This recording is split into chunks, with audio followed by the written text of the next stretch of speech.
Separate paths. Sofia Torres stared at the document in front of her, the black ink of her signature still glistening on the crisp white paper. 7 years of marriage reduced to a handful of legal paragraphs and 2 signatures. Beside her, Mateo Delgadon, no longer her husband, placed the pen down with a soft click. "That's it then," he said, his voice steady but hollow. The small conference room felt too large for just the two of them and their lawyer, who tactfully busied herself with organizing the papers. "That's it," Sofia echoed. She couldn't look at him. After everything. The end was so... quiet. No dramatic fights or bitter accusations. Just the soft rustle of paper and the gentle hum of the air conditioning outside. Seattle's persistent rain tapped against the windows, creating a soundtrack to their goodbye. Sofia remembered how they'd once danced in that same rain on their wedding night, Mateo twirling her around puddles while she laughed, her white dress gathering droplets like tiny diamonds. Their lawyer cleared her throat. "I'll file these today. You'll receive the final decree in about 30 days. Mateo nodded. "Thank you, Miss Patel." They gathered their things in silence. The elevator ride down 20 floors felt eternal. Sofia clutched her purse to her stomach, a habit she'd developed during their 3rd attempt at pregnancy. As if she could physically protect something that was never meant to stay. In the lobby, they paused awkwardly. 3 years of fertility. Treatments to miscarriages and countless silent dinners had eroded what was once unshakable love. "Do you need a ride?" Mateo asked. Always considerate even now. "No, I called a rideshare." Sofia tucked a strand of dark hair behind her ear. "It's better this way." "Right." His eyes, those warm brown eyes that once looked at her like she was the answer to every question, seemed unsure where to land. "I hope you'll be happy, Soph." "I mean that." "You too, Mateo." They had been high school sweethearts who managed to grow together through college, through Mateo's medical residency, through Sofia's rise as an architectural designer. But they couldn't grow through the grief. "I'm sorry I couldn't be what you needed," he said suddenly. Sofia shook her head. "Don't. Please. We both tried. The truth was more complicated." After the 2nd miscarriage, Mateo had retreated into his work at the hospital. Sofia had withdrawn into her designs, creating homes for imaginary families, while their own dream, a family, slipped away. They became ghosts in their own house, orbiting each other without connecting. "Your car's here," Mateo said, gesturing to the black sedan pulling up outside. Sofia nodded. "Goodbye, Mateo," leaned forward, hesitating before placing a gentle kiss on her cheek. The familiar scent of his aftershave, sandalwood and citrus, made her heart clench. "Goodbye, Sofia." She stepped into the rain, not bothering with her umbrella. The water mixed with the tears she'd been holding back. She didn't look behind her to see if Mateo was watching. At 34, Sofia was starting over. The apartment she'd moved into last month was still filled with unpacked boxes.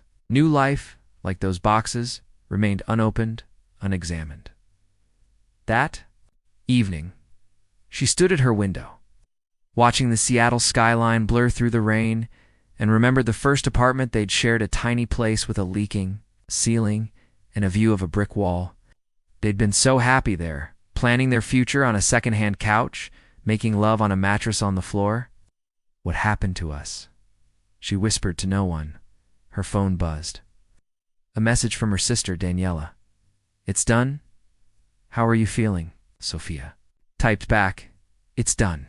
I don't know what I feel, except emptiness and relief, and a sadness so profound it seemed to have seeped into her bones." She placed her hand on the cool glass of the window. Somewhere across the city, Mateo was beginning his new life too. She hoped he would find what she couldn't give him. Unexpected news. Sofia clutched the edge of her bathroom sink, staring at the plastic test stick with its 2 unmistakable pink lines. Her 3rd test this morning, all positive. "This isn't possible," she whispered, though the evidence said otherwise. 6 weeks had passed since the divorce was finalized. 6 weeks of rebuilding her life piece by piece, of long hours at her architectural firm, politely deflecting concerned calls from family. 6 weeks of determinedly not thinking about Mateo, and now this. She sank onto the edge of her bathtub, Memories flooding back. The fertility specialists with their charts and statistics. The hormone injections she'd administered in bathroom stalls. At work, the nursery designs she'd sketched and then tucked away after each loss. The last time, they'd made it to 14 weeks before the heartbeat stopped. Sophia placed a hand on her still flat stomach. Their last night together, a moment of comfort sought in familiar arms, had created what years of trying. Call T. Her phone buzzed on the counter. Her boss, Harrison. Torres, where are you? Mate, the Westlake presentation starts in 20. She cleared her throat. I'll be there. Just running behind. Somehow she made it through the day. Sometimes presentation to the developers medicine can't explain everything. Her smile professional. But I understand this must be overwhelming. No one would guess that her world especially had tilted on its axis once again. Overwhelming that evening. Begin to cover it. Dr. Josephine Rivera confirmed what Sophia already knew. Ron gentler now approximately 7 weeks along, Dr. Rivera said, her mind her kind eyes watching Sophia carefully. She had to tell. Everything looks good so far. It was his child too. Sophia stared at the ultrasound planned this at the tiny flicker desperate of life attempt that defied to salvage what they'd lost. I don't understand. Worse, she whispered. Would he feel trapped after everything obligated to return to a marriage that had already crumbled under the weight of their shared grief? For a week, she drafted and deleted messages, called his number only to hang up before it rang. They hadn't spoken. Since that day at the lawyer's office, their communication limited to emails about dividing their remaining assets. She was standing in line at her favorite coffee shop, ordering herbal tea now instead of her usual double espresso, when she spotted him. Matteo, his dark hair slightly longer than she remembered, was sitting in the corner with medical journals spread across the table. Same old Matteo, always studying, always seeking answers, before she could decide whether to approach him or slip. Away unnoticed, he looked up. Their eyes met across the crowded space, and Sophia felt her heart leap traitorously in her chest. He stood, awkwardly navigating between tables to reach her. Sophia, he said, her name still sounding like a caress. In his voice, how are you? She gestured vaguely, words failing. Managing. His eyes were kind, concerned. You look... tired. She offered with a weak smile. Beautiful, he corrected, then looked embarrassed. Sorry, I don't mean to ... it's fine. She took a deep breath. Matteo, do you have a minute? What? Need to tell you something? They sat at his table, the medical journals pushed aside. Sophia wrapped her hands around her tea, drawing warmth and courage. I don't know how to say this except directly, she began. I'm pregnant. Matteo stared at her, his expression cycling through confusion, shock, and something else. Something that looked dangerously like hope. How? He started, then shook his head. I mean, I know how. That night before we signed. Sophia nodded. 7 weeks. Dr. Rivera says everything looks good so far. Our baby, he whispered, the words hanging between them like a prayer. Yes, and you're keeping it, the baby? His voice trembled slightly. I am. She hadn't realized her decision was made until she spoke it aloud. Matteo reached across the table, then stopped himself, his hand falling short of hers. What do you need from me, Sophia? Whatever it is, I'll do it. She looked into those familiar eyes and saw not duty or obligation, but genuine care, the Matteo she'd fallen in love with years ago, before pain had built walls between them. I don't know yet, she admitted. I just thought you deserved to know. She left the coffee shop. Sophia felt lighter somehow. The future remained uncertain, but for the first time in years, uncertainty didn't feel like something to fear. That night, her phone buzzed with a text from Matteo. Can I come to the next appointment? No pressure. I just want to be there if you'll let me. Sophia placed a hand on her stomach, where their miracle quietly grew, and typed her response. Yes, I'd like that. Cautious steps, the baby's looking great, Dr. Rivera said, moving the ultrasound wand across Sophia's no visible bump. All measurements right on track for 16 weeks.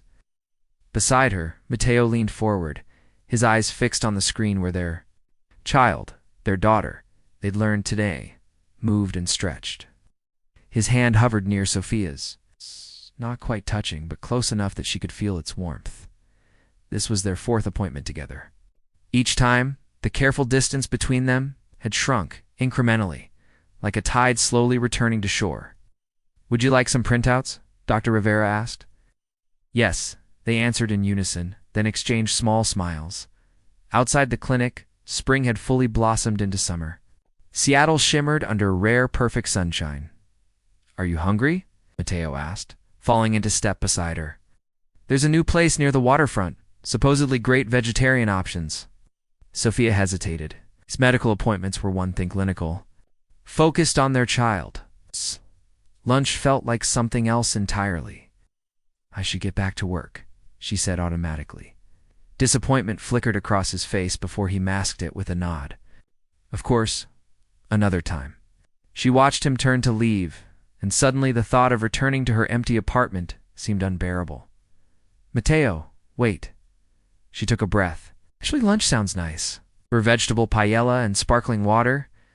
They really talked for the first time in years, about work, Mateo's research in pediatric oncology, Sophia's new sustainable housing project, about their families, his mother's recovery from hip surgery, her sister's new baby, about everything except the past and what might lie ahead. "You're glowing," he said suddenly, then looked embarrassed. "Sorry, that's probably a cliché." Sophia smiled. "A little. But thank you." As weeks passed, a new routine emerged. Mateo accompanied her to every appointment. Sometimes they grabbed lunch afterward. He started texting her articles about pregnancy and child development. She found herself saving funny stories to share with him. One evening, her building's elevator broke down. Without thinking, she called Mateo. 6 flights of stairs is too much in your condition," he insisted, arriving at her building within 20 minutes. "Let me help." He carried her groceries up and stayed to assemble the crib she'd ordered, the task she'd been dreading tackling alone. Working together in her small apartment felt strangely domestic, dangerous. "I've been looking at some houses," Mateo said, casually as he tightened a bolt. "Something with a yard, near good schools." Sophia froze. Mateo ... He looked up quickly. "For me, I mean. Not assuming anything, I just thought. Being closer might make co-parenting easier, right?" She nodded, ignoring the confusing disappointment that flooded her. "If that makes sense?" Later, as he was leaving, Mateo paused at her door. "I've been wondering something. If it's too personal, just tell me." "What is it? Are you seeing anyone?" The question came out in a rush. "It's none of my business, I know." "I just know," she interrupted. "I'm not. Are you?" He shook his head. "I haven't been interested in starting something new." No. The air between them thickened with unspoken possibilities. As her pregnancy progressed, the lines between separated and together blurred further. Mateo started bringing dinner when he knew she was working late. Sophia found herself saving him a place at her prenatal yoga class after he expressed interest. "The father?" other expectant mothers would ask, nodding toward Mateo as he awkwardly. "A tempted downward dog." "Yes," Sophia would answer. But she couldn't explain what else he was to her. Now not quite an ex, not quite a partner. Something in between. At 28 weeks. During a particularly strong thunderstorm, Sophia woke to intense Braxton Hicks contractions. Frightened and alone, she called Mateo at 3 a.m. He arrived in record time, hair disheveled, still in sweatpants. He called Dr. Rivera, timed the contractions, and breathed with Sophia until they subsided. Afterward, as the storm quieted outside, he sat beside her on the couch. "You should stay," she found herself saying. "Just for tonight, the guest room is made up." In the morning, she found him in her kitchen, making her favorite breakfast smoothie. He'd gone out early to get fresh berries. "You didn't have to do this," she said, accepting the glass. "I wanted to." His eyes held hers. "Sophia, I've been thinking a lot about us. About what went wrong." She tensed. They'd been so careful to avoid this conversation. "Mateo, I don't know if please just listen." He took a deep breath. "I abandoned you when we lost the babies. Not physically, but emotionally. I didn't know how to handle the pain, so I buried myself in work. I failed you."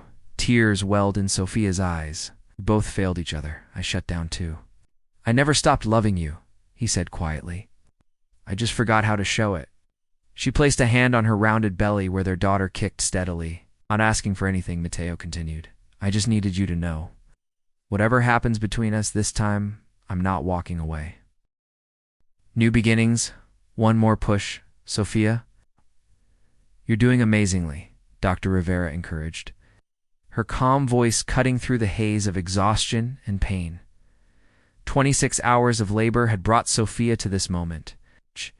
She gripped Mateo's hand, drawing strength from his steady presence. I can't, she gasped. You can, Mateo whispered, brushing damp hair from her forehead. You're the strongest person I've ever known. Your daughter is almost here. With a final tremendous effort, Sophia pushed on. The room filled with the indignant wail of new life. She's here, Dr. Rivera announced, placing the squirming, vernix-covered infant on Sophia's chest. Born at 4:17 a.m., 7 pounds, 2 ounces. Sophia stared in wonder at the tiny being, skin against skin, heart against heart. After so much loss, so much waiting, their daughter had arrived. Perfect, whole, miraculous. Olivia, she whispered, the name they'd chosen together. Olivia Grace. Beside her, Mateo wept openly, one hand gently touching his daughter's dark hair, the other still firmly holding Sophia's. Thank you, he kept saying, though whether to Sophia, the baby, or some higher power. She wasn't sure. The first weeks passed in a blur of sleepless nights and overwhelming love. Mateo took extended leave from the hospital, staying in Sophia's guest room to help with night feedings and diaper changes. They developed a rhythm, passing Olivia between them, learning her cries, celebrating each tiny milestone, her first alert eyes, her first deliberate smile. She has your dimple, Sophia noted one afternoon as Mateo cradled their daughter, making ridiculous faces to coax another smile. And your determination, he replied, laughing as Olivia stubbornly battled sleep. Poor kid got our worst traits. And our best, Sophia added softly. Sometimes, watching Mateo with Olivia, the tender way he bathed her, the songs he invented. During 3 a.m. feedings, the absolute devotion in his eyes, Sophia felt her heart expanding, making room for feelings she'd tried to bury. When Olivia was 6 weeks old, Mateo's mother, Alina, came to visit. She took one look at their arrangement, Mateo, sleeping in the guest room, cooking in Sophia's kitchen, the three of them functioning as a family in every way, except officially, and raised a knowing eyebrow.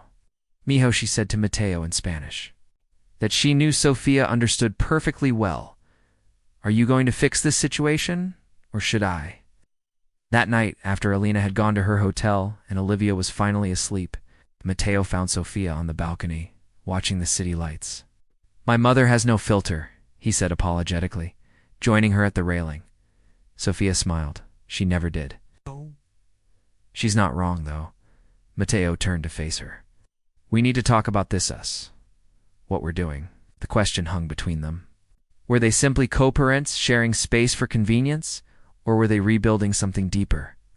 I'm afraid, Sophia admitted, last time, we couldn't survive the hard parts. What happens when things get difficult again? We do better, Mateo said simply. I've been seeing someone, a therapist, he clarified quickly, when Sophia's eyes widened. Learning to process grief, to communicate. I should have done it years ago. Me too, Sophia said. I started after we signed the papers. Mateo reached for her hand tentatively. She didn't pull away. He entwined their fingers. I'm not the same man who failed you before, he said. And you're not the same woman. Maybe that's the point. Sophia looked through the sliding glass door to the bassinet where their daughter slept. Olivia deserves parents who are whole, whether we're together or apart. I agree, Mateo said. I think we're getting there. But Sophia, I need you to know something. He stepped closer, close enough that she could see the flecks of gold in his brown eyes, the same ones Olivia had inherited. I never stopped loving you. Not for a single day. The truth of his words resonated through her, matching a truth she'd been hiding from herself. I tried to stop loving you, she confessed. I thought it would hurt less. Did it work? He asked, his voice barely above a whisper. She shook her head. Not even a little. When he kissed her, it felt both familiar and entirely new, like coming home to a place that had been renovated in your absence. Still yours, but better. From the bedroom, Olivia's hungry cry broke the moment. Sophia laughed softly against Mateo's lips. Perfect timing. I'll get her, he said, squeezing her hand before going inside, watching him lift their daughter with practiced gentleness. Sophia realized something important. This time, the interruptions, the sleepless nights, the challenges of new parenthood weren't pulling them apart. They were binding them together. What remains Olivia's first birthday dawned bright and clear. A small miracle in Seattle's typically rainy April.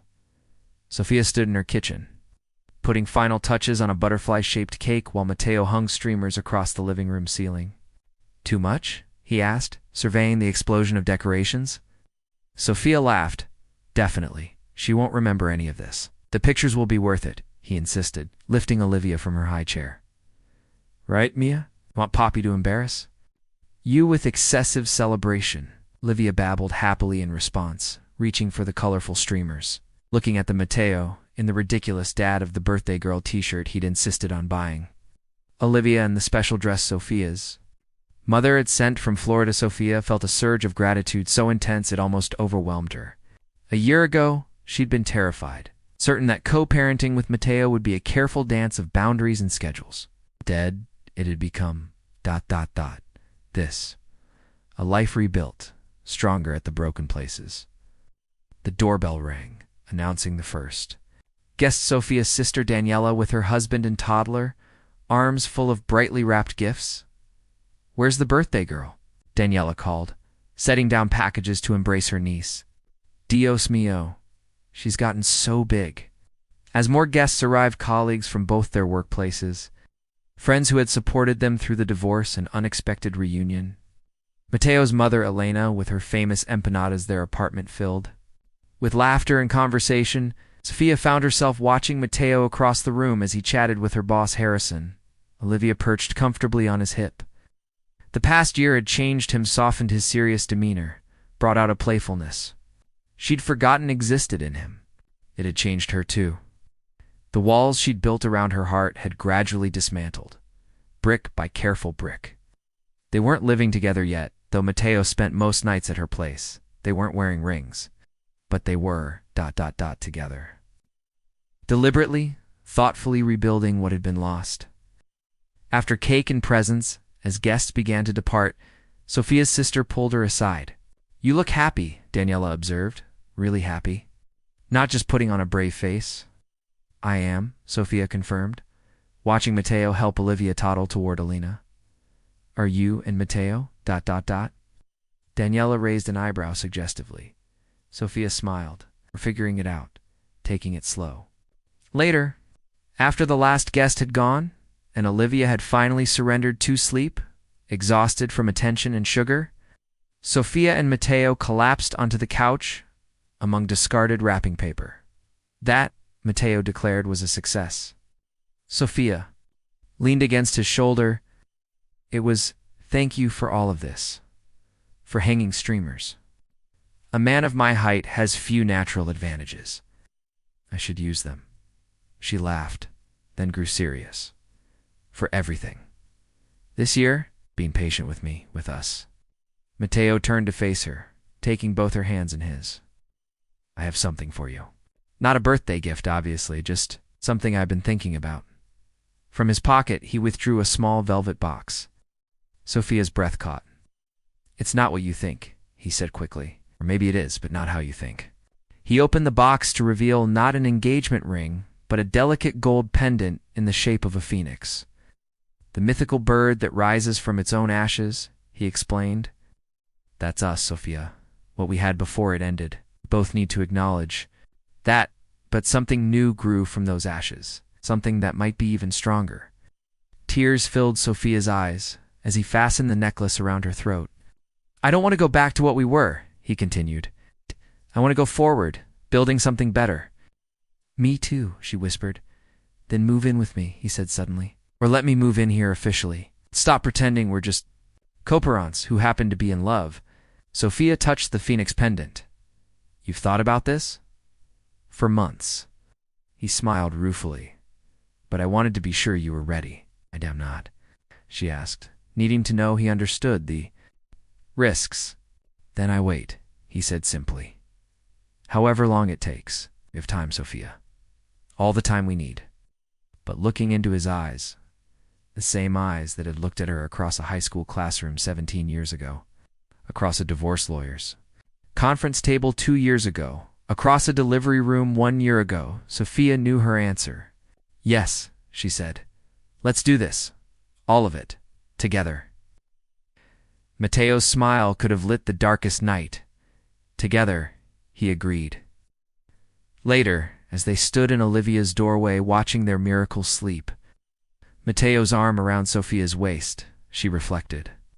On the strange, winding path that had brought them here, they had lost each other once, had lost precious babies they would always mourn, had lost faith in the future they'd planned.